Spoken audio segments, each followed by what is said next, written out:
الحمد للہ رب العالمین والصلاة والسلام علی سید المرسلین اما بعد فاعوذ باللہ من الشیطان الرجیم بسم اللہ الرحمن الرحیم۔ فطرے کے ضروری مسائل۔ امیر اہل سنت دامت برکاتہم العالیہ کی کتاب فیضان رمضان سے لیے گئے مواد کی چھٹی قسط۔ دعائے عطار۔ یا رب کریم، جو کوئی رسالہ فطرے کے ضروری مسائل کے 29 صفحات پڑھ یا سن لے، اس کے زندگی بھر کے روزے اور فطرے اور تمام نیک اعمال قبول فرما، آمین بجاہ النبی الامین صلی اللہ تعالی علیہ وآلہ وسلم۔ مولا علی نے خالی ہتھیلی پر دم کیا اور ایک بار کسی بھکاری نے کفار سے سوال کیا۔ انہوں نے مذاقاً امیر المومنین حضرت سیدنا مولا مشکل کشا علی المرتضی شیر خدا کرم اللہ تعالی وجہہ الکریم کے پاس بھیج دیا، جو کہ سامنے تشریف فرما تھے۔ انہوں نے حاضر ہو کر دستے سوال دراز کیا۔ آپ کرم اللہ تعالی وجہہ الکریم نے 10 بار درود شریف پڑھ کر اس کی ہتھیلی پر دم کر دیا اور فرمایا، مٹھی بند کر لو اور جن لوگوں نے بھیجا ہے ان کے سامنے جا کر کھول دو۔ کفار ہنس رہے تھے کہ خالی پھونک مارنے سے کیا ہوتا ہے، مگر جب سائل نے ان کے سامنے جا کر مٹھی کھولی تو اس میں 1 دینار تھا۔ یہ کرامت دیکھ کر کئی کافر مسلمان ہو گئے۔ ورد جس نے کیا درود شریف اور دل سے پڑھا درود شریف، حاجتیں سب روا ہوئی اس کی، ہے عجب کی میاں درود شریف۔ صلو علی الحبیب صلی اللہ علی محمد۔ پیارے پیارے اسلامی بھائیوں، اللہ پاک کے پیارے نبی صلی اللہ علیہ وآلہ وسلم نے رمضان شریف کے مبارک مہینے کے متعلق ارشاد فرمایا ہے کہ اس مہینے کا پہلا عشرہ رحمت، دوسرا مغفرت اور تیسرا عشرہ جہنم سے آزادی کا ہے۔ معلوم ہوا کہ رمضان مبارک رحمت و مغفرت اور جہنم سے آزادی کا مہینہ ہے، لہذا اس رحمتوں اور برکتوں بھرے مہینے کے فوراً بعد ہمیں عید سعید کی خوشی منانے کا موقع فراہم کیا گیا ہے، اور عید الفطر کے روز خوشی کا اظہار مستحب ہے۔ اللہ عز و جل کے فضل و رحمت پر خوشی کرنے کی ترغیب تو قرآن کریم میں بھی موجود ہے۔ چنانچہ پارہ 11 سورہ یونس کی آیت نمبر 58 میں ارشاد ہوتا ہے، قُلْ بِفَضْلِ اللَّهِ وَبِرَحْمَتِهِ فَبِذَلِكَ فَلْيَفْرَحُوا۔ ترجمہ کنز ایمان۔ تم فرماؤ، اللہ ہی کے فضل اور اسی کی رحمت اور اسی پر چاہیے کہ خوشی کریں۔ دل زندہ رہے گا۔ رسول اللہ صلی اللہ علیہ وآلہ وسلم کا فرمان برکت نشان ہے، جس نے عیدین کی رات یعنی شب عید الفطر اور شب عید الاضحیٰ طلب ثواب کے لیے قیام کیا، اس دن اس کا دل نہیں مرے گا جس دن لوگوں کے دل مر جائیں گے۔ جنت واجب ہو جاتی ہے۔ ایک اور مقام پر حضرت سیدنا معاذ بن جبل رضی اللہ عنہ سے مروی ہے، فرماتے ہیں، جو 5 راتوں میں شب بیداری کرے اس کے لیے جنت واجب ہو جاتی ہے۔ ذوالحجہ شریف کی 8ویں، 9ویں اور 10ویں رات، اس طرح 3 راتیں تو یہ ہوئیں، اور چوتھی عید الفطر کی رات، 5ویں شعبان المعظم کی 15ویں رات یعنی شب براءت۔ معافی کا اعلان۔ حضرت سیدنا عبداللہ ابن عباس رضی اللہ عنہما کی ایک روایت میں یہ بھی ہے کہ جب عید الفطر کی مبارک رات تشریف لاتی ہے تو اسے لیلۃ الجائزہ یعنی انعام کی رات کے نام سے پکارا جاتا ہے۔ جب عید کی صبح ہوتی ہے تو اللہ عز و جل اپنے معصوم فرشتوں کو تمام شہروں میں بھیجتا ہے، چنانچہ وہ فرشتے زمین پر تشریف لا کر سب گلیوں اور راہوں کے سروں پر کھڑے ہو جاتے ہیں اور اس طرح ندا دیتے ہیں، اے امت محمد صلی اللہ علیہ وآلہ وسلم، اس رب کریم عز و جل کی بارگاہ کی طرف چلو جو بہت زیادہ عطا کرنے والا اور بڑے سے بڑا گناہ معاف فرمانے والا ہے۔ پھر اللہ عز و جل اپنے بندوں سے یوں مخاطب ہوتا ہے، اے میرے بندو، مانگو، کیا مانگتے ہو؟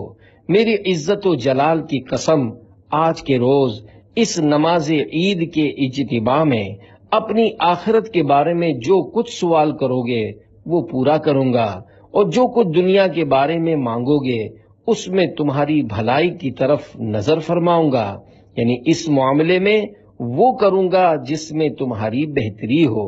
میری عزت کی قسم، جب تک تم میرا لحاظ رکھو گے میں بھی تمہاری خطاؤں کی پردہ پوشی فرماتا رہوں گا۔ میری عزت و جلال کی قسم، میں تمہیں حد سے بڑھنے والوں یعنی مجرموں کے ساتھ رسوا نہ کروں گا۔ بس اپنے گھروں کی طرف مغفرت یافتہ لوٹ جاؤ، تم نے مجھے راضی کر دیا اور میں بھی تم سے راضی ہو گیا۔ کوئی سائل مایوس نہیں جاتا۔ پیارے پیارے اسلامی بھائیوں، غور تو فرمائیے، عید الفطر کا دن کس قدر اہم ترین دن ہے۔ اس دن اللہ رب العزت عز و جل کی رحمت نہایت جوش پر ہوتی ہے۔ دربار خداوندی عز و جل سے کوئی سائل مایوس نہیں لوٹایا جاتا۔ ایک طرف اللہ عز و جل کے نیک بندے اللہ عز و جل کی بے پایا رحمتوں اور بخششوں پر خوشیاں منا رہے ہوتے ہیں، تو دوسری طرف مومنوں پر اللہ عز و جل کی اتنی کرم نوازیاں دیکھ کر انسان کا بدترین دشمن شیطان آگ بگولا ہو جاتا ہے۔ چنانچہ شیطان کی بدحواسی حضرت سیدنا وہب بن منبہ رحمت اللہ علیہ فرماتے ہیں، جب بھی عید آتی ہے شیطان چلا چلا کر روتا ہے۔ اس کی بدحواسی دیکھ کر تمام شیاطین اس کے گرد جمع ہو کر پوچھتے ہیں، اے آقا، آپ کیوں غضبناک اور اداس ہیں؟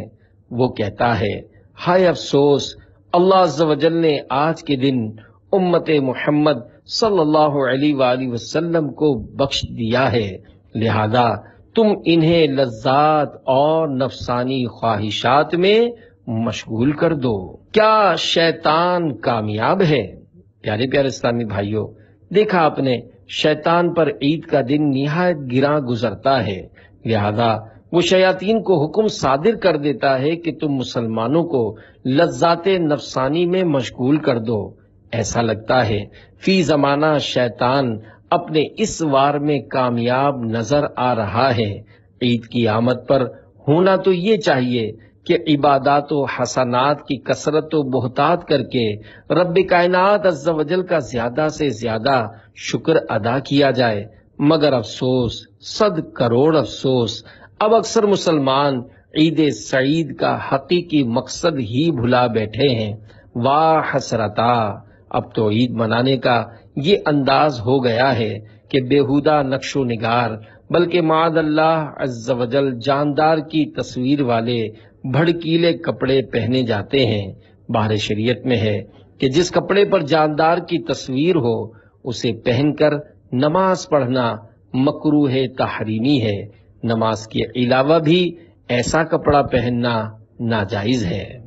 رقص و سرور کی محفلیں گرم کی جاتی ہیں، گناہوں بھرے میلوں، گندے کھیلوں، ناچ گانوں اور فلموں ڈراموں کا اہتمام کیا جاتا ہے، اور جی کھول کر وقت و دولت دونوں کو خلاف سنت و شریعت افعال میں برباد کیا جاتا ہے۔ افسوس، 100,000 افسوس، اب اس مبارک دن کو کس قدر غلط کاموں میں گزارا جانے لگا۔ میرے اسلامی بھائیوں، ان خلاف شرع باتوں کے سبب ہو سکتا ہے کہ یہ عید سعید ناشکروں کے لیے یوم وعید بن جائے۔ للہ اپنے حال پر رحم کیجئے، فیشن پرستی اور فضول خرچی سے باز آ جائیے۔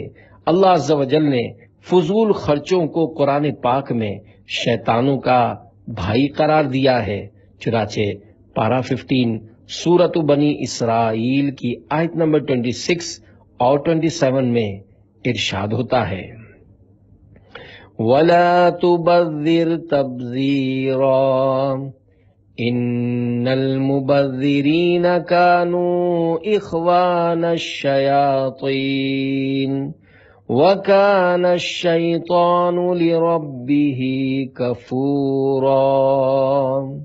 ترجمہ کنز ایمان۔ اور فضول نہ اڑا، بے شک اڑانے والے شیطانوں کے بھائی ہیں، اور شیطان اپنے رب کا بڑا ناشکرا ہے۔ مکتبۃ المدینہ کی مطبوعہ تفسیر صراط الجنان جلد 5 صفحہ 447 تا 448 پر ان آیات مبارکہ کے تحت ہے وَلَا تُبَذِّرْ تَبْذِيرًا، اور فضول خرچی نہ کرو، یعنی اپنا مال ناجائز کام میں خرچ نہ کرو۔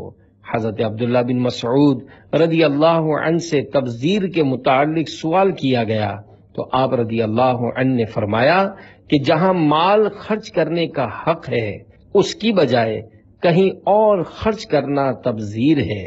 لہذا اگر کوئی شخص اپنا پورا مال حق یعنی اس کے مصرف میں خرچ کر دے تو وہ فضول خرچی کرنے والا نہیں، اور اگر کوئی ایک درہم بھی باطل یعنی ناجائز کام میں خرچ کر دے تو وہ فضول خرچی کرنے والا ہے۔ اسراف کی 11 تعریفات۔ اسراف بلا شبہ ممنوع اور ناجائز ہے، اور علماء کرام نے اس کی مختلف تعریفات بیان کی ہیں۔ ان میں سے 11 تعریفات سنیے۔ نمبر 1، غیر حق میں صرف کرنا۔ نمبر 2، اللہ تعالیٰ کے حکم کی حد سے بڑھنا۔ نمبر 3، ایسی بات میں خرچ کرنا جو شرع مطہر یا مروت کے خلاف ہو۔ اول یعنی خلاف شریعت خرچ کرنا حرام ہے، اور ثانی یعنی خلاف مروت خرچ کرنا مکروہ تنزیہی۔ نمبر 4، طاعت الہی کے غیر میں صرف کرنا۔ نمبر 5، شرعی حاجت سے زیادہ استعمال کرنا۔ نمبر 6، غیر طاعت میں یا بلا حاجت خرچ کرنا۔ نمبر 7، دینے میں حق کی حد سے کمی یا زیادتی کرنا۔ نمبر 8، ذلیل غرض میں کثیر مال خرچ کر دینا۔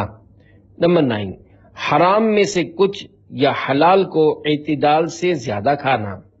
نمبر 10، لائق و پسندیدہ بات میں لائق مقدار سے زیادہ صرف کر دینا۔ 11، بے فائدہ خرچ کرنا۔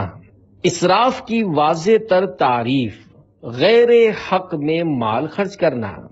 اعلی حضرت امام احمد رضا خان رحمۃ اللہ علیہ ان تعریفات کو ذکر کرنے اور ان کی تحقیق و تفصیل بیان کرنے کے بعد فرماتے ہیں، ہمارے کلام کا ناظر یعنی نظر کرنے والا خیال کر سکتا ہے کہ ان تمام تعریفات میں سب سے جامع و مانع و واضح تر تعریف اول ہے، اور کیوں نہ ہو کہ یہ اس عبداللہ کی تعریف ہے جسے رسول اللہ صلی اللہ علیہ وآلہ وسلم علم کی گٹھڑی فرماتے، اور جو خلفائے اربعہ رضی اللہ تعالی عنہم کے بعد تمام جہان سے علم میں زائد ہے، اور ابو حنیفہ جیسے امام الائمہ کا مورث علم ہے رضی اللہ تعالی عنہ وعنہم اجمعین۔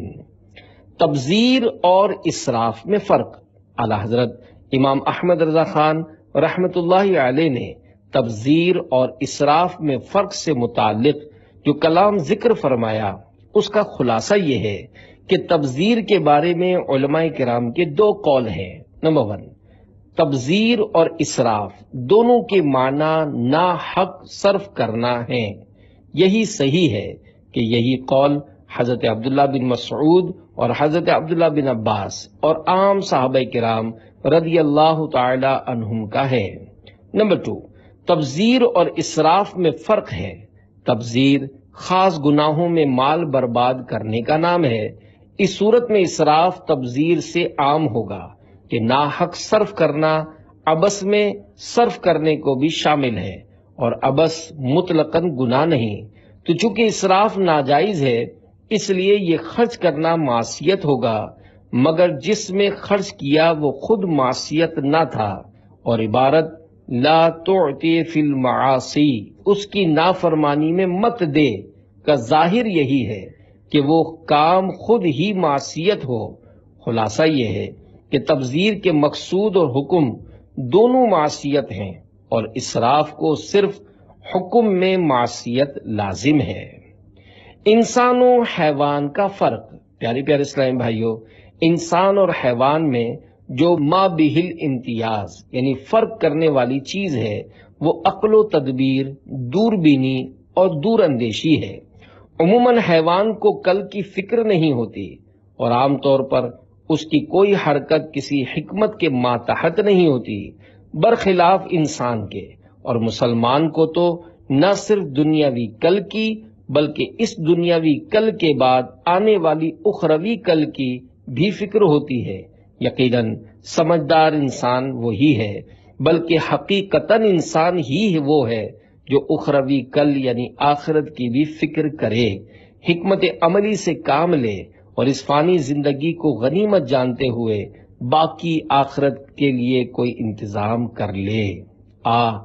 اب تو اکثر لوگ اپنی زندگی کا مقصد مال کمانا، خوب ڈٹ کر کھانا اور پھر خوب غفلت کی نیند سو جانا ہی سمجھتے ہیں۔ کیا کہوں احباب کیا کارے نمایاں کر گئے، میٹرک کیا نوکر ہوئے، پینشن ملی پھر مر گئے۔ زندگی کا مقصد کیا ہے؟ پیارے پیارے اسلامی بھائیوں، زندگی کا مقصد سے بڑی بڑی ڈگریاں حاصل کرنا، کھانا پینا اور مزے اڑانا نہیں ہے۔ اللہ عز و جل نے آخر ہمیں زندگی کیوں مرحمت فرمائی؟ آئیے قرآن پاک کی خدمت میں عرض کریں کہ اے اللہ عز و جل کی سچی کتاب، تو ہی ہماری رہنمائی فرما کہ ہمارے جینے اور مرنے کا مقصد کیا ہے۔ قرآن عظیم سے جواب مل رہا ہے، خلق الموت والحیات لیبلوکم ایکم احسن عملا۔ ترجمہ کنز الایمان، موت اور زندگی پیدا کی کہ تمہاری جانچ ہو دنیاوی زندگی میں تم میں کس کا کام زیادہ اچھا ہے۔ یعنی اس موت و زندگی کو اس لیے پیدا کیا گیا تاکہ آزمایا جائے کہ اس دنیا کی زندگی میں کون زیادہ مطیع یعنی فرما بردار و مخلص ہے۔ گھر ہی پر ولادت ہو گئی۔ پیارے پیارے اسلامی بھائیوں، شیطان کے وار سے بچنے کی کوشش کے ضمن میں عید کی حسین ساعتیں عاشقان رسول کے ساتھ مدنی قافلے میں گزاریے۔ آپ کی ترغیب کے لیے ایک مدنی بہار عرض کرتا ہوں۔ جہلم صوبہ پنجاب پاکستان کے ایک اسلامی بھائی نے کچھ اس طرح بتایا کہ شادی کے کم و بیش 6 ماہ بعد گھر میں امید کے آثار ظاہر ہوئے۔ ڈاکٹر نے بتایا کہ آپ کا کیس پیچیدہ ہے، خون کی بھی کافی کمی ہے، ہو سکتا ہے آپریشن کرنا پڑے۔ میں نے اسی وقت 1 ماہ کے مدنی قافلے کا مسافر بننے کی نیت کر لی اور چند روز کے بعد عاشقان رسول کے ساتھ سفر پر روانہ ہو گیا۔ الحمدللہ مدنی قافلے کی برکت سے ایسا کرم ہو گیا کہ نہ اسپتال جانے کی نوبت آئی اور نہ ہی کسی ڈاکٹر کو دکھانا پڑا، گھر ہی میں مدنی منع کی ولادت ہو گئی۔ گھر میں امید ہو اس کی تمہید ہو، جلد ہی چل پڑیں قافلے میں چلو، زچہ کی خیر ہو بچہ بالخیر ہو، اٹھیے ہمت کریں قافلے میں چلو۔ صلو علی الحبیب صلی اللہ علی محمد۔ حفاظت حمل کے 2 روحانی علاج۔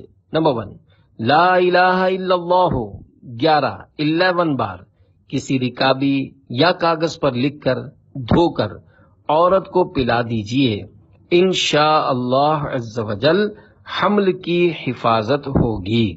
جس عورت کو دودھ نہ آتا ہو یا کم آتا ہو، انشاءاللہ عز و جل اس کے لیے بھی یہ عمل مفید ہے، چاہیں تو ایک ہی دن پلائیں یا کئی روز تک روزانہ ہی لکھ کر پلائیں، ہر طرح سے اختیار ہے۔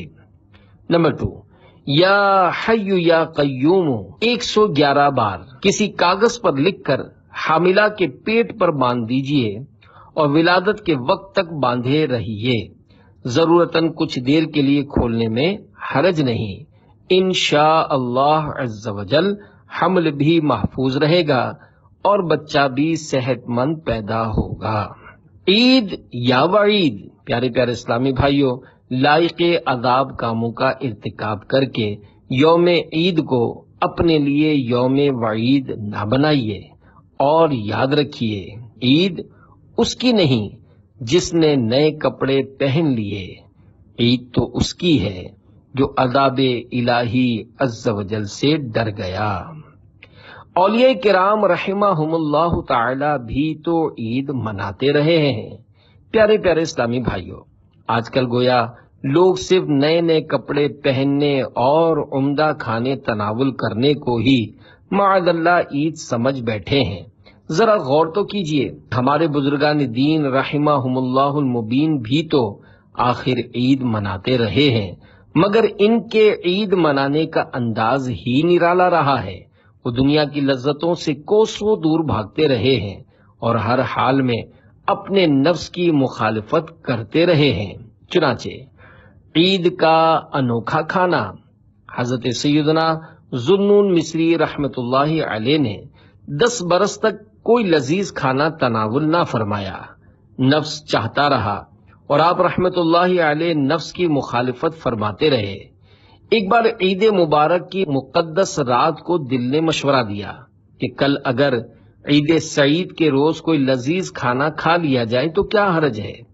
اس مشورے پر آپ رحمت اللہ علیہ نے بھی دل کو آزمائش میں مبتلا کرنے کی غرض سے فرمایا، میں اولاً 2 رکعت نفل میں پورا قرآن پاک ختم کروں گا۔ اے میرے دل، تو اگر اس بات میں میرا ساتھ دے تو کل لذیذ کھانا مل جائے گا۔ لہذا آپ رحمت اللہ علیہ نے 2 رکعت ادا کی اور ان میں پورا قرآن کریم ختم کیا۔ آپ رحمت اللہ علیہ کے دل نے اس امر میں آپ رحمت اللہ علیہ کا ساتھ دیا، یعنی دونوں رکعتیں دل جمعی کے ساتھ ادا کر لی گئیں۔ آپ رحمت اللہ علیہ نے عید کے دن لذیذ کھانا منگوایا، نوالا اٹھا کر منہ میں ڈالنا ہی چاہتے تھے کہ بے قرار ہو کر پھر رکھ دیا اور نہ کھایا۔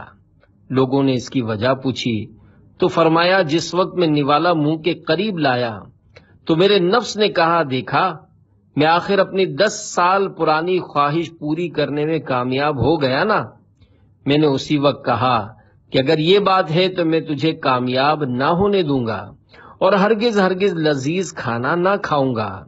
چنانچہ آپ رحمت اللہ علیہ نے لذیذ کھانا کھانے کا ارادہ تک کر دیا۔ اتنے میں ایک شخص لذیذ کھانے کا طباق اٹھائے حاضر ہوا اور عرض کی، یہ کھانا میں نے رات اپنے لیے تیار کیا تھا۔ رات جب سویا تو قسمت انگڑائی لے کر جاگ اٹھی اور خواب میں تاجدار رسالت صلی اللہ علیہ وآلہ وسلم کی زیارت کی سعادت حاصل ہوئی۔ میرے پیارے پیارے آقا صلی اللہ علیہ وآلہ وسلم نے مجھ سے ارشاد فرمایا، اگر تو کل قیامت کے روز بھی مجھے دیکھنا چاہتا ہے تو یہ کھانا ذوالنون رحمت اللہ علیہ کے پاس لے جا اور ان سے جا کر کہہ کہ حضرت محمد بن عبداللہ بن عبد المطلب صلی اللہ علیہ وآلہ وسلم فرماتے ہیں کہ دم بھر کے لیے نفس کے ساتھ صلح کر لو اور چند نوالے اس لذیذ کھانے سے کھا لو۔ حضرت سیدنا ذوالنون مصری رحمت اللہ علیہ یہ سن کر جھوم اٹھے اور کہنے لگے، میں فرما بردار ہوں، میں فرما بردار ہوں، اور لذیذ کھانا کھانے لگے۔ اللہ رب العزت کی ان پر رحمت ہو اور ان کے صدقے ہماری بے حساب مغفرت ہو، آمین بجاہ نبی الامین صلی اللہ علیہ وآلہ وسلم۔ رب ہے معطی، یہ ہیں قاسم، رزق اس کا ہے کھلاتے یہ ہیں، ٹھنڈا ٹھنڈا میٹھا میٹھا پیتے ہم ہیں پلاتے یہ ہیں۔ صلو علی الحبیب صلی اللہ تعالی علی محمد۔ روح کو بھی سجائیے۔ پیارے پیارے اسلامی بھائیوں، اس میں کوئی شک نہیں کہ عید کے دن غسل کرنا، نئے یا دھلے ہوئے عمدہ کپڑے پہننا اور عطر لگانا مستحب ہے۔ یہ مستحبات ہمارے ظاہری بدن کی صفائی اور زینت سے متعلق ہیں، لیکن ہمارے ان صاف اجلے اور نئے کپڑوں اور نہائے ہوئے اور خوشبو ملے ہوئے جسم کے ساتھ ساتھ ہماری روح بھی ہم پر ہمارے ماں باپ سے بھی زیادہ مہربان خدا رحمان عز و جل کی محبت و اطاعت اور امت کے غمخوار دو جہاں کے تاجدار صلی اللہ علیہ وآلہ وسلم کی الفت و سنت سے خوب سجی ہوئی ہونی چاہیے۔ نجاست پر چاندی کا ورق، ذرا سوچئے تو صحیح، روزہ ایک بھی نہ رکھا ہو، سارا ماہ رمضان اللہ عز و جل کی نافرمانیوں میں گزرا ہو، بجائے عبادات کے ساری رات فلم بینیوں، گانے باجوں اور آوارہ گردیوں میں گزری ہوں، اپنے جسم و روح کو دن رات گناہوں میں ملوث رکھا ہو، اور آج عید کے دن انگلش فیشن والے بے ڈھنگے کپڑے پہن بھی لیے تو اسے یوں سمجھیے کہ گویا ایک نجاست تھی جس پر چاندی کا ورق چسپاں کر کے اس کی نمائش کر دی گئی۔ عید کس کے لیے ہے؟ پیارے پیارے آقا صلی اللہ علیہ وآلہ وسلم کی محبت سے سرشار دیوانوں، سچی بات تو یہی ہے کہ عید ان خوش بخت مسلمانوں کا حصہ ہے جنہوں نے ماہ محترم رمضان مبارک کو روزوں، نمازوں اور دیگر عبادتوں میں گزارا، تو یہ عید ان کے لیے اللہ عز و جل کی طرف سے مزدوری ملنے کا دن ہے۔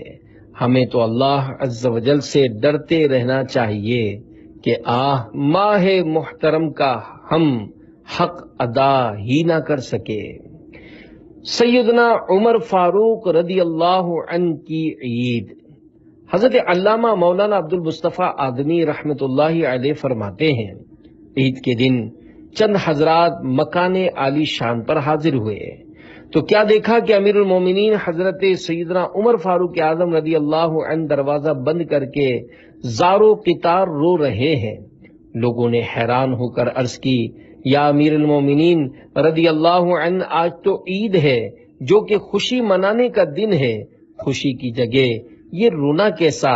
آپ رضی اللہ عنہ نے آنسو پوچھتے ہوئے فرمایا، ہاذا یوم العید و ہاذا یوم الوعید، یعنی یہ عید کا دن بھی ہے اور وعید کا دن بھی۔ جس کے نماز و روزے مقبول ہو گئے بلا شبہ اس کے لیے آج عید کا دن ہے، لیکن جس کے نماز و روزے رد کر کے اس کے منہ پر مار دیے گئے اس کے لیے تو آج وعید کا دن ہے۔ مزید ان کی سارن فرمایا، اور میں تو اس خوف سے رو رہا ہوں کہ انا لا ادری امن المقبولین ام من المطرودین، یعنی مجھے یہ معلوم نہیں کہ میں مقبول ہوا ہوں یا رد کر دیا گیا ہوں۔ عید کے دن عمر یہ رو رو کر بولے نیکوں کی عید ہوتی ہے، بولے نیکوں کی عید ہوتی ہے۔ اللہ رب العزت کی ان پر رحمت ہو اور ان کے صدقے ہماری بے حساب مغفرت ہو، آمین بجاہ النبی الامین صلی اللہ علیہ وآلہ وسلم۔ ہماری خوش فہمی، اللہ اکبر عز و جل۔ محبت والو ذرا سوچئے، خوب غور فرمائیے، وہ فاروق اعظم رضی اللہ عنہ جن کو مالک جنت تاجدار رسالت صلی اللہ علیہ وآلہ وسلم نے اپنی حیات ظاہری ہی میں جنت کی بشارت عنایت فرما دی تھی، ان کے خوف و خشیت کا تو یہ عالم ہو، اور ہم جیسے نکمے اور باطنی لوگوں کی یہ حالت ہے کہ نیکی کے نون کے نقطے تک تو پہنچ نہیں پاتے، مگر خوش فہمی کا حال یہ ہے کہ ہم جیسا نیک اور پارسا تو شاید اب کوئی رہا ہی نہیں۔ اس رقت انگیز حکایت سے ان لوگوں کو خصوصاً درس عبرت حاصل کرنا چاہیے جو اپنی عبادات پر ناز کرتے ہوئے پھولے نہیں سماتے اور بلا مصلحت شرعی اپنے نیک اعمال مثلا نماز، روزہ، حج، مساجد کی خدمت، خلق خدا کی مدد اور سماجی فلاح و بہبود وغیرہ کاموں کا ہر جگہ اعلان کرتے پھرتے ڈھنڈورا پیٹتے نہیں تھکتے، بلکہ اپنے نیک کاموں کی معاذ اللہ عز و جل اخبارات اور رسائل میں تصاویر تک چھپوانے سے گریز نہیں کرتے۔ ان کا ذہن کس طرح بنایا جائے، ان کو اخلاص سے نیت کی سوچ کس طرح فراہم کی جائے، انہیں کس طرح باور کرایا جائے کہ اپنی نیکیوں کا اعلان کرنے میں ریاکاری کی آفت میں پڑنے کا شدید خدشہ ہے، اور اپنا فوٹو چھپوانا، توبہ توبہ، اپنے اعمال کی نمائش کا اتنا شوق کہ فوٹو جیسے حرام ذریعے کو بھی نہ چھوڑا گیا۔ اللہ عز و جل ریاکاری کی تباہ کاری، میں کی مصیبت اور انانیت کی آفت سے ہم سب مسلمانوں کی حفاظت فرمائے، آمین بجاہ النبی الامین صلی اللہ علیہ وآلہ وسلم۔ شہزادے کی عید۔ امیر المومنین حضرت سیدنا عمر فاروق اعظم رضی اللہ عنہ نے ایک مرتبہ عید کے دن اپنے شہزادے کو پرانی قمیص پہنے دیکھا تو رو پڑے۔ بیٹے نے عرض کی، پیارے ابا جان کیوں رو رہے ہیں؟ فرمایا، میرے لال مجھے اندیشہ ہے کہ آج عید کے دن جب لڑکے تمہیں اس پرانی قمیص میں دیکھیں تو کہیں تمہارا دل نہ ٹوٹ جائے۔ بیٹے نے جواباً عرض کیا، دل تو اس کا ٹوٹے جو رضائے الہی عز و جل کے کام میں ناکام رہا ہو، یا جس نے ماں باپ کی نافرمانی کی ہو۔ مجھے امید ہے کہ آپ رضی اللہ عنہ کی رضا مندی کے طفیل اللہ عز و جل بھی مجھ سے راضی ہو جائے گا۔ یہ سن کر حضرت عمر فاروق رضی اللہ عنہ نے شہزادے کو گلے لگایا اور اس کے لیے دعا فرمائی، اللہ رب العزت کی ان پر رحمت ہو اور ان کے صدقے ہماری بے حساب مغفرت ہو، آمین بجاہ النبی الامین صلی اللہ علیہ وآلہ وسلم۔ شہزادیوں کی عید۔ امیر المومنین حضرت سیدنا عمر بن عبدالعزیز رضی اللہ عنہ کی خدمت میں عید سے ایک دن قبل آپ رضی اللہ عنہ کی شہزادیاں حاضر ہوئیں اور بولی، ابو جان عید کے دن ہم کون سے کپڑے پہنیں گی؟ فرمایا، یہی کپڑے جو تم نے پہن رکھے ہیں، انہیں دھو لو، کل پہن لینا۔ نہیں ابو جان، ہمیں نئے کپڑے بنوا دیجئے، بچیوں نے ضد کرتے ہوئے کہا۔ آپ رضی اللہ عنہ نے فرمایا، میری بچیوں، عید کا دن اللہ رب العزت عز و جل کی عبادت کرنے، اس کا شکر بجا لانے کا دن ہے، نئے کپڑے پہننا ضروری تو نہیں۔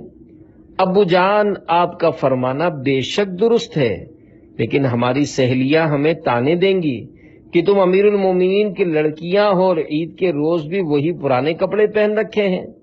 یہ کہتے ہوئے بچیوں کی آنکھوں میں آنسو بھر آئے۔ بچیوں کی باتیں سن کر امیر المومنین رضی اللہ عنہ کا دل بھی پسید گیا۔ خازن وزیر مالیات کو بلا کر فرمایا، مجھے میری 1 ماہ کی تنخواہ پیشگی لا دو۔ خازن نے عرض کی، حضور کیا آپ کو یقین ہے کہ آپ 1 ماہ تک زندہ رہیں گے؟ فرمایا، جزاک اللہ، بے شک تم نے صحیح اور عمدہ بات کہی۔ خازن چلا گیا۔ آپ رضی اللہ عنہ نے بچیوں سے فرمایا، پیاری بیٹیوں، اللہ و رسول عز و جل و صلی اللہ علیہ وآلہ وسلم کی رضا پر اپنی خواہشات قربان کر دو، اللہ رب العزت عز و جل کی ان پر رحمت ہو اور ان کے صدقے ہماری بے حساب مغفرت ہو، آمین بجاہ النبی الامین صلی اللہ علیہ وآلہ وسلم۔ والد مرحوم پر کرم۔ احتیاطوں بھرا مدنی ذہن بنانے کے لیے مدنی قافلے میں سفر کی سعادت حاصل کیجیے۔ مدنی قافلے کی برکتوں کے کیا کہنے۔ نشتر بستی باب المدینہ کراچی کے ایک اسلامی بھائی نے اپنے والد مرحوم کو خواب میں انتہائی کمزوری کی حالت میں برہنہ کسی کے سہارے پر چلتا ہوا دیکھا۔ انہیں تشویش ہوئی۔ انہوں نے ایصال ثواب کی نیت سے ہر ماہ 3 دن کے مدنی قافلے میں سفر کی نیت کر لی اور سفر بھی شروع کر دیا۔ تیسرے ماہ مدنی قافلے سے واپسی کے بعد جب گھر پر سوئے تو انہوں نے خواب میں یہ دلکش منظر دیکھا کہ والد مرحوم سبز سبز لباس زیبتن کیے بیٹھے مسکرا رہے ہیں اور ان پر بارش کی ہلکی پھلکی پھوار برس رہی ہے۔ الحمدللہ عز و جل مدنی قافلے میں سفر کی اہمیت ان پر خوب اجاگر ہوئی اور انہوں نے پکی نیت کر لی کہ انشاءاللہ عز و جل ہر ماہ 3 دن کے لیے عاشقان رسول کے ساتھ سفر جاری رکھوں گا۔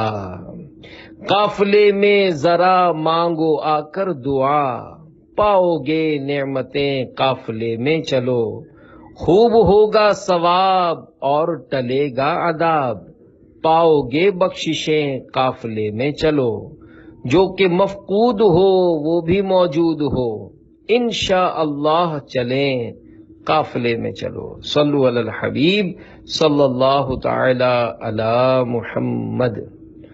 حضور غوث اعظم رحمت اللہ علیہ کی عید، اللہ عز و جل کے مقبول بندوں کی ایک ایک ادا ہمارے لیے موجب 100 درس عبرت ہوتی ہے. الحمدللہ عز و جل ہمارے حضور سیدنا غوث اعظم رحمت اللہ علیہ کی شان بے حد عرفہ و اعلیٰ ہے. اس کے باوجود آپ رحمت اللہ علیہ ہمارے لیے کیا چیز پیش فرماتے ہیں، سنیے اور عبرت حاصل کیجیے. خلق گوید کے فردا روز عید است، خوشی در روح ہر مومن پدید است. درا روزے کے با ایمان بمیرم، میرا در ملک خود روز عید است. یعنی لوگ کہہ رہے ہیں کل عید ہے، کل عید ہے، اور سب خوش ہیں، لیکن میں تو جس دن اس دنیا سے اپنا ایمان سلامت لے کر گیا، میرے لیے تو وہی دن عید ہوگا. سبحان اللہ عز و جل، سبحان اللہ عز و جل. کیا شان تقوی ہے، اتنی بڑی شان کہ اولیاء کرام رحمہم اللہ السلام کے سردار، اور اس قدر تواضع انکسار. اس میں ہمارے لیے بھی درس عبرت ہے، اور ہمیں سمجھایا جا رہا ہے کہ خبردار، ایمان کے معاملے میں غفلت نہ کرنا، ہر وقت ایمان کی حفاظت کی فکر میں لگے رہنا. کہیں ایسا نہ ہو کہ تمہاری غفلت اور معصیت کے سبب ایمان کی دولت تمہارے ہاتھ سے نکل جائے. رضا کا خاتمہ بالخیر ہوگا، اگر رحمت تیری شامل ہے یا غوث. صلو علی الحبیب صلی اللہ علیہ محمد. ایک ولی کی عید. حضرت سیدنا شیخ نجیب الدین متوکل رحمت اللہ علیہ، حضرت سیدنا شیخ بابا فرید الدین گنج شکر رحمت اللہ علیہ کے بھائی اور خلیفہ ہیں. آپ رحمت اللہ علیہ کا لقب متوکل ہے. آپ رحمت اللہ علیہ 70 برس شہر میں رہے، اور کوئی ظاہری ذریعہ معاش نہ ہونے کے باوجود اہل و عیال نہایت اطمینان سے زندگی بسر کرتے رہے. ایک بار عید کے دن آپ رحمت اللہ علیہ کے گھر میں بہت سے مہمان جمع ہو گئے. گھر میں خورد و نوش یعنی کھانے پینے کا کوئی سامان نہیں تھا. آپ رحمت اللہ علیہ بالا خانے پر جا کر یاد الہی عز و جل میں مشغول ہو گئے، اور دل ہی دل میں یہ کہہ رہے تھے، آج عید کا دن ہے اور میرے گھر مہمان آئے ہوئے ہیں. اچانک ایک شخص چھت پر ظاہر ہوا. اس نے کھانوں سے بھرا ہوا ایک خوان پیش کیا اور کہا، اے نجیب الدین، تمہارے توکل کی دھوم ملائے اعلیٰ یعنی فرشتوں میں مچی ہوئی ہے، اور تمہارا حال یہ ہے کہ تم ایسے خیال یعنی کھانا طلبی میں مشغول ہو. آپ رحمت اللہ علیہ نے فرمایا، حق تعالی عز و جل خوب جانتا ہے کہ میں اپنی ذات کے لیے نہیں، صرف اپنے مہمانوں کے باعث اس طرف متوجہ ہو گیا تھا. حضرت سیدنا نجیب الدین متوکل رحمت اللہ علیہ صاحب کرامت ہونے کے باوجود انتہائی منکسر المزاج تھے. آپ رحمت اللہ علیہ کی انکساری کا یہ عالم تھا کہ ایک روز ایک فقیر بہت دور سے ملاقات کے لیے آیا، اور آپ رحمت اللہ علیہ سے پوچھا کہ کیا نجیب الدین متوکل یعنی توکل کرنے والا آپ ہی ہیں؟ تو انکسارن فرمایا کہ بھائی، میں تو نجیب الدین متعقل یعنی بہت زیادہ کھانے والا ہوں. اللہ عز و جل کی ان پر رحمت ہو اور ان کے صدقے ہماری بے حساب مغفرت ہو. آمین بجاہ نبی الامین صلی اللہ علیہ وآلہ وسلم. کرامت کا ایک شعبہ. پیارے پیارے اسلامی بھائیوں، اس حکایت سے معلوم ہوا کہ اللہ عز و جل جب چاہتا ہے اپنے دوستوں کی ضروریات کا غیب سے انتظام فرما دیتا ہے۔ بوقت ضرورت کھانا پانی وغیرہ ضروریات زندگی کا اچانک حاضر ہو جانا بزرگوں سے کرامت کے طور پر وقوع میں آتا ہے۔ چنانچہ شرح عقائد نصفیہ میں جہاں کرامت کی چند اقسام کا بیان ہے، وہاں یہ بھی مذکور ہے کہ ضرورت کے وقت کھانے پانی کا حاضر ہو جانا بھی کرامت ہی کا ایک شعبہ ہے۔ بزرگان دین رحمہم اللہ المبین کہ خدا داد تصرفات و کرامات کا کیا کہنا، یہ ایسے مقبولان بارگاہ خداوندی عز و جل ہوتے ہیں کہ ان کی زبان پاک سے نکلی ہوئی بات اور دل میں پیدا ہونے والی خواہشات رب کائنات عز و جل اپنی رحمت سے پوری فرما دیتا ہے۔ ایک سخی کی عید سیدنا عبد الرحمن بن عمرو اوزائی رحمت اللہ علیہ بیان کرتے ہیں کہ عید الفطر کی شب دروازے پر دستک ہوئی، دیکھا تو میرا ہمسایہ کھڑا تھا۔ میں نے پوچھا کہو بھائی کیسے آنا ہوا؟ اس نے کہا کل عید ہے لیکن خرچ کے لیے کچھ نہیں، اگر آپ کچھ عنایت فرما دیں تو عزت کے ساتھ ہم عید کا دن گزار لیں گے۔ میں نے اپنی بیوی سے کہا ہمارا فلاں پڑوسی آیا ہے، اس کے پاس عید کے لیے ایک پیسہ تک نہیں، اگر تمہاری رائے ہو تو جو 25 درہم ہم نے عید کے لیے رکھ چھوڑے ہیں اس کو پیش کر دیں، ہمیں اللہ تعالی اور دے گا۔ نیک بیوی نے کہا بہت اچھا، چنانچہ میں نے وہ سب درہم اپنے ہمسائے کے حوالے کر دیے، وہ دعائیں دیتا ہوا چلا گیا۔ تھوڑی دیر کے بعد پھر کسی نے دروازہ کھٹکھٹایا، میں نے جو ہی دروازہ کھولا ایک آدمی آگے بڑھ کر میرے قدموں پر گر پڑا اور رو رو کر کہنے لگا میں آپ کے والد کا بھاگا ہوا غلام ہوں، مجھے اپنی حرکت پر بہت ندامت لاحق ہوئی تو حاضر ہو گیا ہوں، یہ 25 دینار میری کمائی کے ہیں، آپ کی خدمت میں پیش کرتا ہوں، قبول فرما لیجئے، آپ میرے آقا ہیں اور میں آپ کا غلام ہوں۔ میں نے وہ دینار لے لیے اور غلام کو آزاد کر دیا۔ پھر میں نے اپنی بیوی سے کہا خدا عز و جل کی شان دیکھو، اس نے ہمیں درہم کے بدلے دینار عطا فرمائے۔ پہلے درہم چاندی کے اور دینار سونے کے ہوتے تھے۔ اللہ رب العزت عز و جل کی ان پر رحمت ہو اور ان کے صدقے ہماری بے حساب مغفرت ہو، آمین بجاہ نبی الامین صلی اللہ علیہ وآلہ وسلم۔ سلام اس پر کہ جس نے بے کسوں کی دستگیری کی۔ پیارے پیارے اسلامی بھائیوں، دیکھا آپ نے اللہ عز و جل کی شان بھی کتنی نرالی ہے کہ اس نے 25 درہم یعنی چاندی کے سکے دینے والے کو آن کی آن میں 25 دینار سونے کے سکے عطا فرما دیے۔ اور بزرگان دین رحمہم اللہ المبین کا ایثار بھی خوب تھا کہ وہ اپنی تمام تر آسائشیں دوسرے مسلمانوں کی خاطر قربان کر دیتے تھے۔ قوت سماعت بحال ہو گئی۔ پیارے پیارے اسلامی بھائیوں، اپنے دل میں عظمت مصطفیٰ صلی اللہ علیہ وآلہ وسلم بڑھانے، سینے میں شمع الفت مصطفیٰ جلانے اور عید سعید کی حقیقی خوشیاں پانے کے لیے ہو سکے تو چاند رات کو دعوت اسلامی کے مدنی قافلوں میں عاشقان رسول کے ساتھ سنتوں بھرے سفر کی سعادت حاصل کیجیے۔ مدنی قافلے کی برکتیں تو دیکھیے، باب المدینہ کراچی کے ایک اسلامی بھائی کے بیان کا خلاصہ ہے۔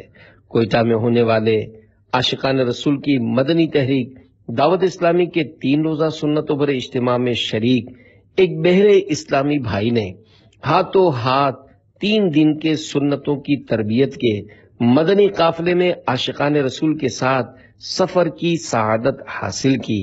الحمدللہ عز و جل دوران سفر ہی ان کی قوت سماعت بحال ہو گئی اور وہ عام لوگوں کی طرح سننے لگے۔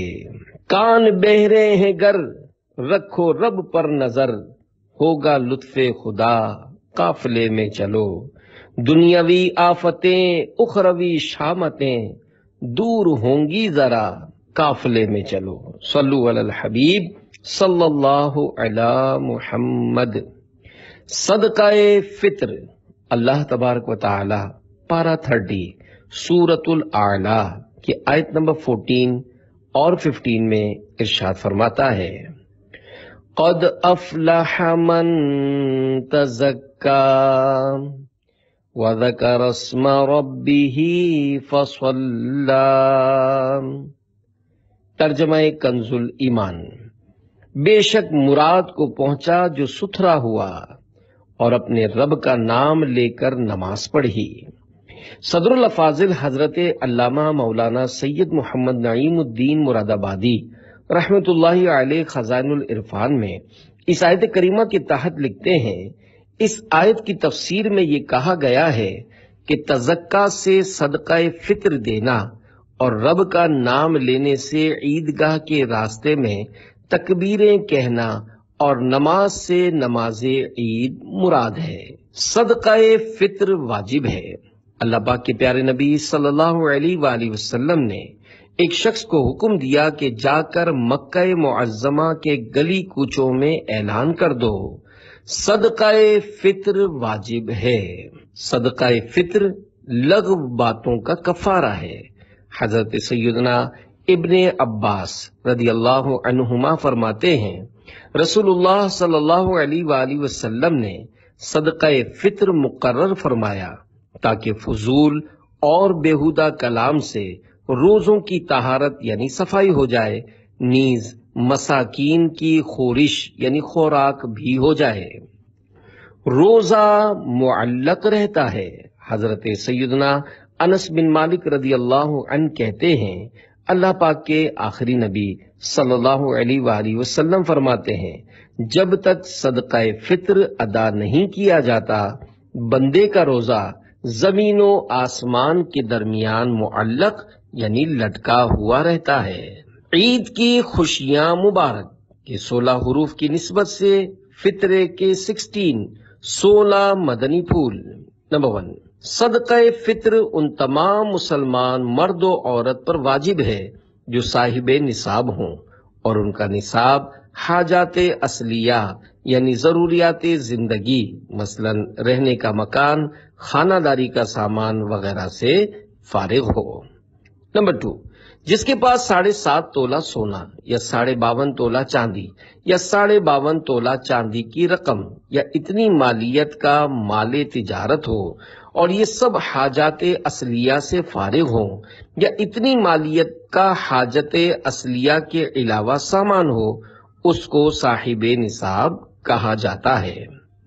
صاحب نصاب غنی، فقیر، حاجات اصلیہ وغیرہ اصطلاحات کی تفصیلی معلومات فقہ حنفی کی مشہور کتاب بحر شریعت جلد اول حصہ پنجم میں ملاحظہ فرمائیے۔ نمبر 3، صدقہ فطر واجب ہونے کے لیے عاقل و بالغ ہونا شرط نہیں، بلکہ بچہ یا مجنون یعنی پاگل بھی اگر صاحب نصاب ہو تو اس کے مال میں سے ان کا ولی یعنی سرپرست ادا کرے۔ صدقہ فطر کے لیے مقدار نصاب تو وہی ہے جو زکوٰۃ کا ہے جیسا کہ مذکور ہوا، لیکن فرق یہ ہے کہ صدقہ فطر کے لیے مال کے نامی یعنی اس میں بڑھنے کی صلاحیت ہونے اور سال گزرنے کی شرط نہیں۔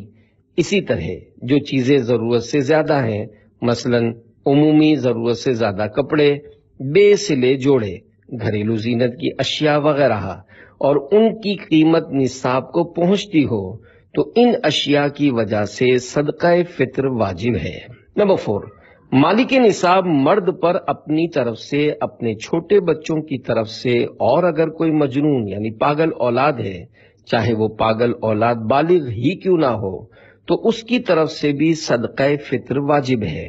ہاں، اگر وہ بچہ یا مجنون خود صاحب نصاب ہے تو پھر اس کے مال میں سے فطرہ ادا کر دے۔ نمبر 5، مرد صاحب نصاب پر اپنی بیوی یا ماں باپ یا چھوٹے بھائی بہن اور دیگر رشتہ داروں کا فطرہ واجب نہیں۔ نمبر 6، والد نہ ہو تو دادا جان والد صاحب کی جگہ ہیں، یعنی اپنے فقیر و یتیم پوتے پوتیوں کی طرف سے ان پہ صدقہ فطر دینا واجب ہے۔ نمبر 7، ماں پر اپنے چھوٹے بچوں کی طرف سے صدقہ فطر دینا واجب نہیں۔ نمبر 8، باپ پر اپنی عاقل بالغ اولاد کا فطرہ واجب نہیں۔ نمبر 9، کسی صحیح مجبوری کے تحت روزہ نہ رکھ سکا یا معاذ اللہ عز و جل بغیر مجبوری کے رمضان مبارک کے روزے نہ رکھے، اس پر بھی صاحب نصاب ہونے کی صورت میں صدقہ فطر واجب ہے۔ نمبر 10، بیوی یا بالغ اولاد جن کا نفقہ یعنی روٹی کپڑے وغیرہ کا خرچ جس شخص کے ذمے ہے، وہ اگر ان کی اجازت کے بغیر ہی ان کا فطرہ ادا کر دے تو ادا ہو جائے گا۔ ہاں، اگر نفقہ اس کے ذمے نہیں، مثلا بالغ بیٹے نے شادی کر کے گھر الگ بسا لیا اور اپنا گزارا خود ہی کر لیتا ہے، تو اب اپنے نان نفقے یعنی روٹی کپڑے وغیرہ کا خود ہی ذمہ دار ہو گیا ہے، لہذا ایسی اولاد کی طرف سے بغیر اجازت فطرہ دے دیا تو ادا نہ ہوگا۔ نمبر 11، بیوی نے بغیر حکم شوہر اگر شوہر کا فطرہ ادا کر دیا تو ادا نہ ہوگا۔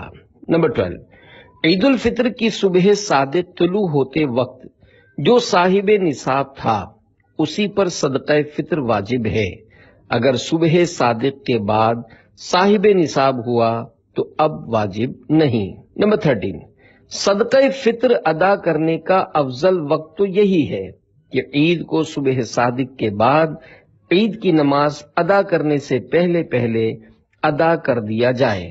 اگر چاند رات یا رمضان مبارک کے کسی بھی دن بلکہ رمضان شریف سے پہلے بھی اگر کسی نے ادا کر دیا تب بھی فطرہ ادا ہو گیا، اور ایسا کرنا بالکل جائز ہے۔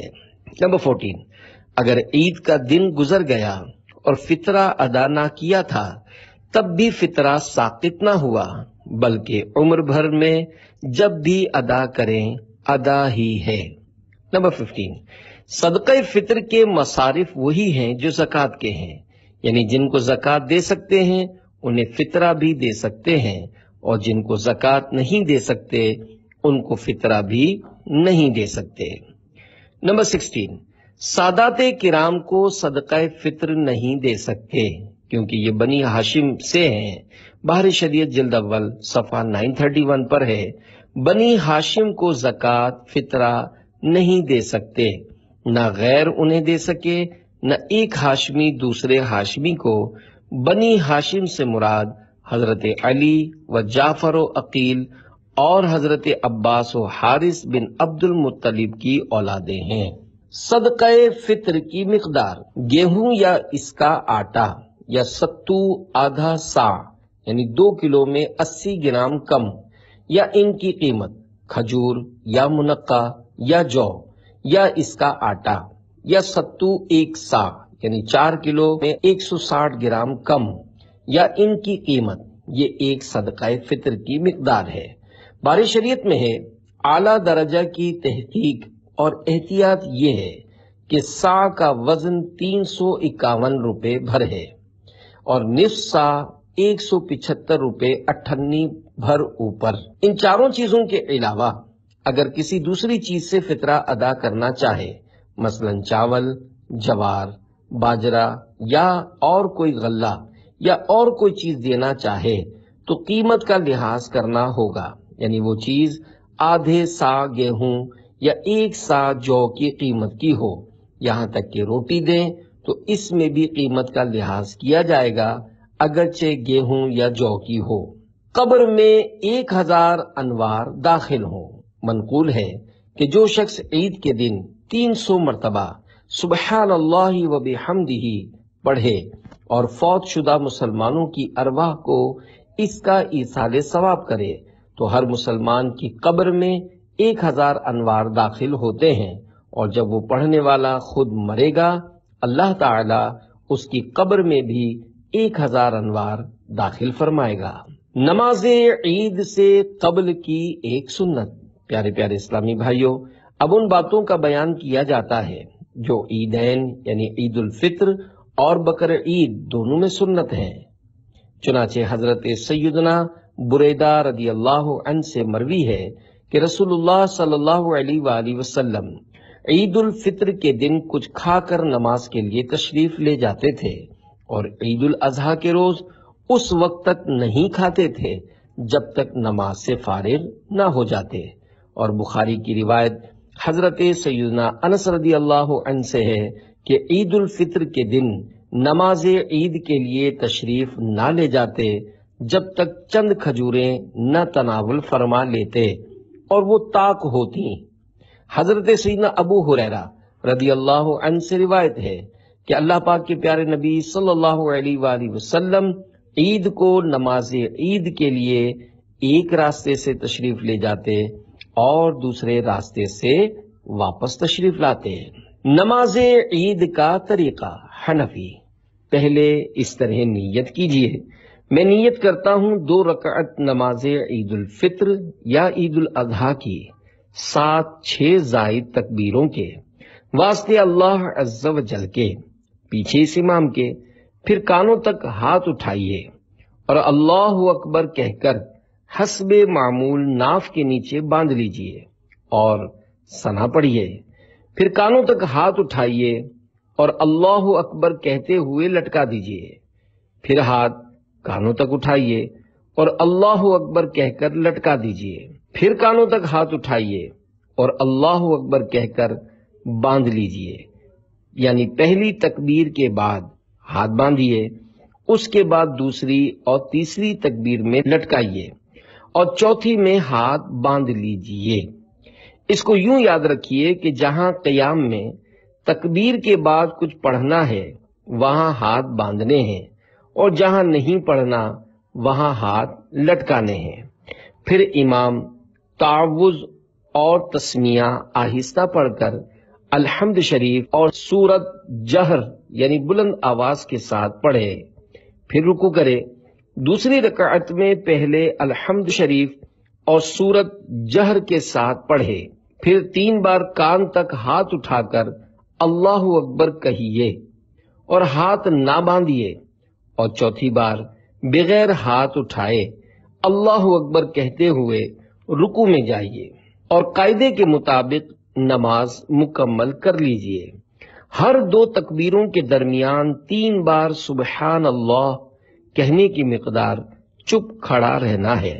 عید کی ادھوری جماعت ملی تو پہلی رکعت میں امام کی تکبیریں کہنے کے بعد مقتدی شامل ہوا تو اسی وقت تکبیر تحریمہ کے علاوہ مزید 3 تکبیریں کہہ لے، اگرچہ امام نے قراءت شروع کر دی ہو، اور 3 ہی کہے اگرچہ امام نے 3 سے زیادہ کہی ہوں، اور اگر اس نے تکبیریں نہ کہیں کہ امام رکوع میں چلا گیا تو کھڑے کھڑے نہ کہے بلکہ امام کے ساتھ رکوع میں جائے اور رکوع میں تکبیریں کہہ لے، اور اگر امام کو رکوع میں پایا اور غالب گمان ہے کہ تکبیریں کہہ کر امام کو رکوع میں پا لے گا تو کھڑے کھڑے تکبیریں کہے پھر رکوع میں جائے، ورنہ اللہ اکبر کہہ کر رکوع میں جائے اور رکوع میں تکبیریں کہے۔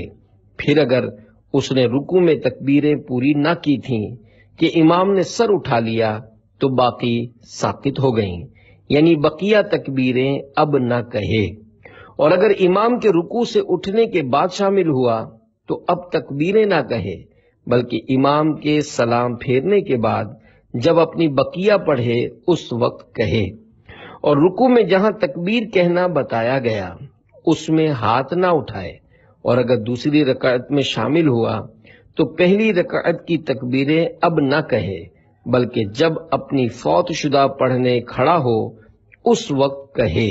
دوسری رکعت کی تکبیریں اگر امام کے ساتھ پا جائے فبہا یعنی تو بہتر، ورنہ اس میں بھی وہی تفصیل ہے جو پہلی رکعت کے بارے میں مذکور ہوئی۔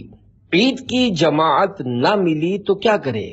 امام نے نماز عید پڑھ لی اور کوئی شخص باقی رہ گیا، خواہ شامل ہی نہ ہوا تھا یا شامل تو ہوا مگر اس کی نماز فاسد ہو گئی، تو اگر دوسری جگہ مل جائے پڑھ لے، ورنہ بغیر جماعت کے نہیں پڑھ سکتا۔ ہاں بہتر یہ ہے کہ یہ شخص 4 رکعت چاشت کی نماز پڑھے۔ عید کے خطبے کے احکام۔ نماز کے بعد امام 2 خطبے پڑھے اور خطبہ جمعہ میں جو چیزیں سنت ہیں اس میں بھی سنت ہیں، اور جو وہاں مکروہ یہاں بھی مکروہ۔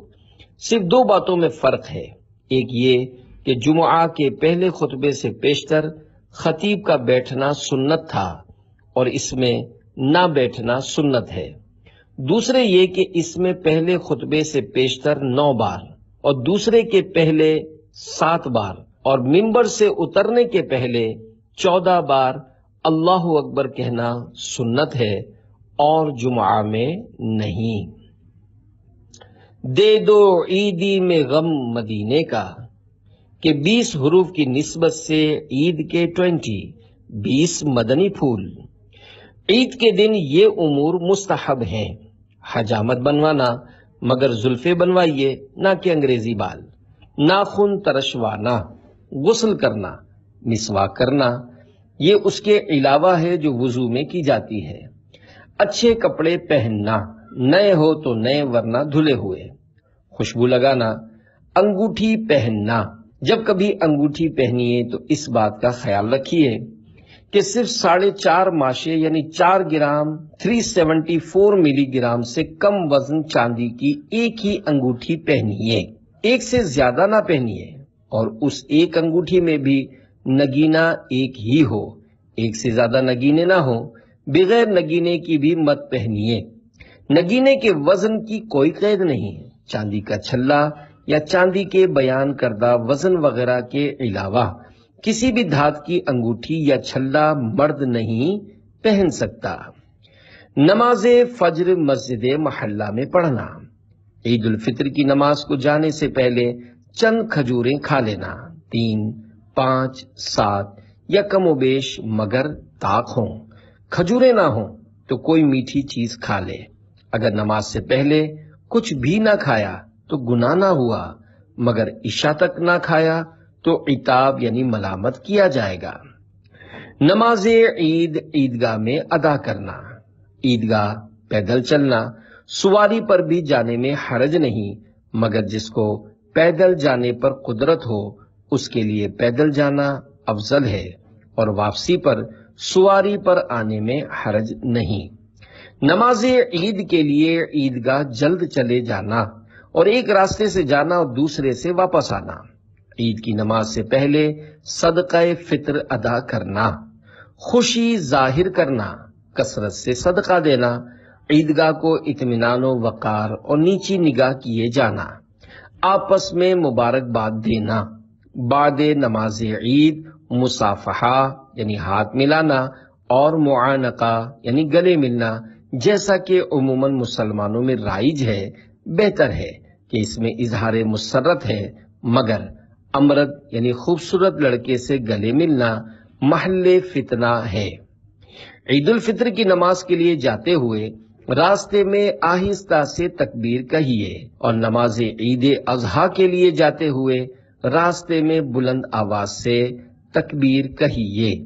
تکبیر یہ ہے: اللہ اکبر، اللہ اکبر، لا الہ الا اللہ واللہ اکبر، اللہ اکبر وللہ الحمد۔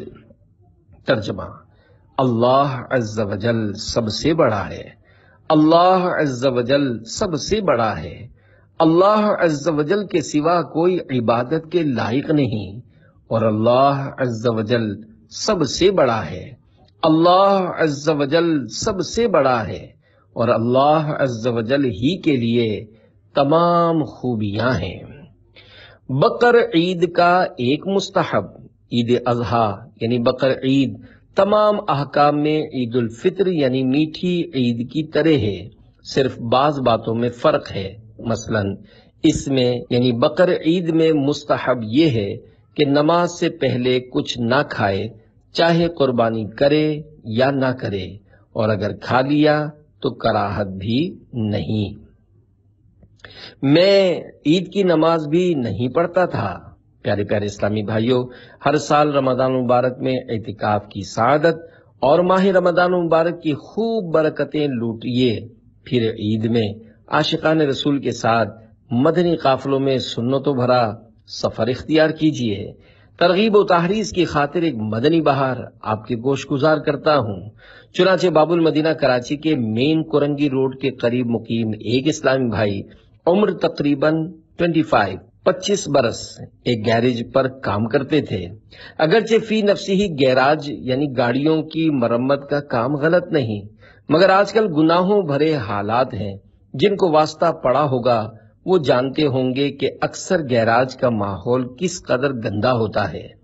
فی زمانہ گیراج میں کام کرنے والوں کے لیے حلال روزی کا حصول جوئے شیر لانے کے مترادف ہے۔ گیراج کے گندے ماحول کی نحوست کے سبب ان کو 5 وقتہ نماز کجا جمعہ بلکہ عیدین کی نمازوں کی بھی توفیق نہیں تھی۔ رات گئے تک ٹی وی پر مختلف فلمیں ڈرامے دیکھنے میں مشغول رہتے، بلکہ ہر قسم کی چھوٹی بڑی برائیاں ان کے اندر موجود تھیں۔ ان کی اصلاح کے اسباب یوں ہوئے کہ مکتبۃ المدینہ سے جاری ہونے والے سنتوں بھرے بیان، اللہ عز و جل کی خفیہ تدبیر کی کیسٹ سنی، جس نے انہیں سر تا پا ہلا کر رکھ دیا۔ اس کے بعد رمضان المبارک میں اعتکاف کی سعادت حاصل ہوئی اور عاشقان رسول کے ساتھ 3 دن کے مدنی قافلے میں سفر کا شرف ملا۔ الحمدللہ عز و جل وہ دعوت اسلامی کے مدنی ماحول سے وابستہ ہو گئے۔ 5 وقت نمازوں کی پابندی ہے۔ اللہ عز و جل کا کروڑ ہا کروڑ احسان کہ وہ انسان جو عید کے بہانے بھی مسجد کا رخ نہیں کرتا تھا۔ یہ بیان دیتے وقت عاشقان رسول کی مدنی تحریک دعوت اسلامی کی تنظیمی ترکیب کے مطابق ایک مسجد کی ذیلی مشاورت کے نگران کی حیثیت سے بے نمازیوں کو نمازی بنانے کی جستجو میں رہتے ہیں۔ بھائی گر چاہتے ہو نمازیں پڑھوں، مدنی ماحول میں کر لو تم اعتکاف، نیکیوں میں تمنا ہے آگے بڑھوں، مدنی ماحول میں کر لو تم اعتکاف۔ صلو علی الحبیب صلی اللہ علی محمد۔ یا رب مصطفیٰ عز و جل ہمیں عید سعید کی خوشیاں سنت کے مطابق منانے کی توفیق عطا فرما، اور ہمیں حج شریف اور دیار مدینہ و تاجدار مدینہ صلی اللہ علیہ وآلہ وسلم کی دید کی مدنی عید بار بار نصیب فرما۔ آمین بجاہ النبی الامین صلی اللہ علیہ وآلہ وسلم۔ تیری جب کہ دید ہوگی جب ہی میری عید ہوگی، میرے خواب میں تو آنا مدنی مدینے والے۔ مجھ گناہگار پر بھی کرم کے چھینٹے پڑے۔ کورنگی باب المدینہ کراچی کے ایک اسلامی بھائی عمر 22 سال بے نمازی، فلموں ڈراموں کے شوقین اور بگڑے ہوئے نوجوان تھے۔ برے ہم نشینوں کے ساتھ فیشن کی اندھیریوں میں بھٹک رہے تھے۔ بری صحبت کی وجہ سے زندگی کے شب و روز گناہوں میں بسر ہو رہے تھے۔ ہلال ماہ رمضان المبارک 1426 ہجری آسمان دنیا پر ظاہر ہوا۔ رحمت خداوندی عز و جل کی بارشیں برسنے لگیں، ان پر بھی کرم کے چھینٹے پڑے، اور وہ کریمیہ قادریہ مسجد کورنگی نمبر 2.5 باب المدینہ کراچی میں ہونے والے اجتماعی اعتکاف میں رمضان المبارک کے آخری عشرے میں معتکف ہو گئے۔ ان کی خزاں رسیدہ زندگی کی شام میں صبح بہاراں کے مدنی پھول کھلنے لگے۔ ان کو توبہ کی توفیق نصیب ہوئی۔ الحمدللہ عز و جل وہ نمازی بن گئے، داڑھی اور امامہ شریف سجانے کی سعادت مل گئی۔ عاشقان رسول کی مدنی تحریک دعوت اسلامی کے سنتوں کی تربیت کے 1 ماہ کے مدنی قافلے میں عاشقان رسول کے ساتھ سنتوں بھرا سفر نصیب ہوا۔ الحمدللہ عز و جل تادم تحریر ایک مسجد کے ذیلی قافلہ ذمہ دار کی حیثیت سے دعوت اسلامی کے مدنی کاموں میں حصہ لینے کی سعادت حاصل کر رہے ہیں۔ مرض عصیاں سے چھٹکارا چاہو اگر، مدنی ماحول میں کر لو تم اعتکاف، آؤ آؤ ادھر آ بھی جاؤ ادھر، مدنی ماحول میں کر لو تم اعتکاف۔ صلو علی الحبیب صلی اللہ علی محمد۔ عید مبارک۔ عید کی مبارکباد دینے کا طریقہ۔ صحابہ کرام علیہم رضوان عید کے دن جب ملاقات فرماتے تو ایک دوسرے کو مبارکباد دیتے ہوئے یوں کہتے تقبل اللہ منا و منکا، یعنی اللہ پاک ہمارے اور آپ کے اعمال قبول فرمائے۔ جب گزر جائیں گے ماہ 11 تیری آمد کا پھر شور ہوگا، کیا میری زندگی کا بھروسہ، الوداع الوداع آہ رمضان۔ ایمان کی علامت، فرمان مصطفیٰ صلی اللہ علیہ وآلہ وسلم، ایمان کے 70 سے زائد شعبے یعنی علامات ہیں، اور حیا ایمان کا ایک شعبہ ہے۔